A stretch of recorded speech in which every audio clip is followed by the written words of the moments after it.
semua pada pertemuan bab 10, yaitu tentang pengembangan sistem informasi akuntansi.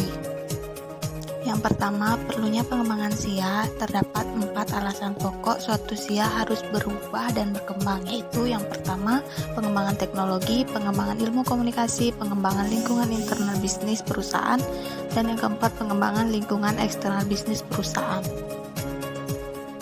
Kedua, ada model pengembangan SIA. Terdapat 3 model pengembangan SIA berbasis web yang biasanya dirujuk dalam melakukan pengembangan SIA, yaitu model waterfall, iteratif, dan spiral. Yang pertama ada waterfall, yang adalah sebuah contoh dari proses pembuatan SIA di mana sebuah proses kegiatan harus terlebih dahulu direncanakan dan dijadwalkan sebelum dikerjakan. Selanjutnya, tahap waterfall yaitu sebagai berikut. Yang pertama, recruitment, design, implementation, verification, dan pemeliharaan.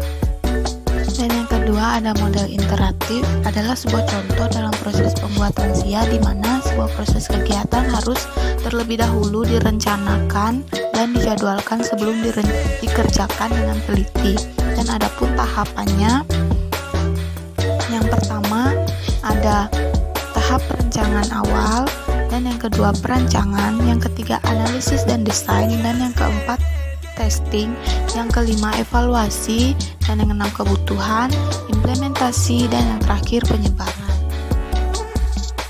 Dan yang C ada model spiral, yang dimana sebuah contoh dalam proses pembuatan SIA di mana sebuah proses kegiatan berjalan secara berputar sehingga memudahkan proses pengendalian pengembangan sistem karena terdapat kemungkinan kekurangan pada tahap sebelumnya dijumpai pada tahap berikutnya meskipun telah berjalan satu putaran.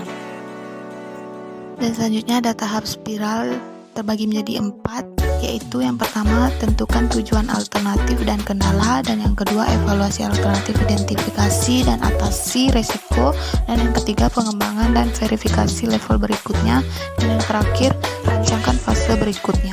Dan yang ketiga ada evaluasi pengembangan SIA, yang kegiatan terakhir sebelum SIA yang telah diimplementasikan dianggap final dan akan diputuskan dipakai sebagai SIA yang dipakai untuk seluruh bagian.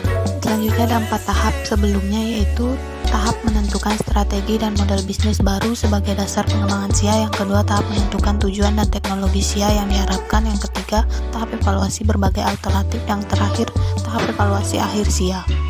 Sekian presentasi bab 10, saya ucapkan terima kasih.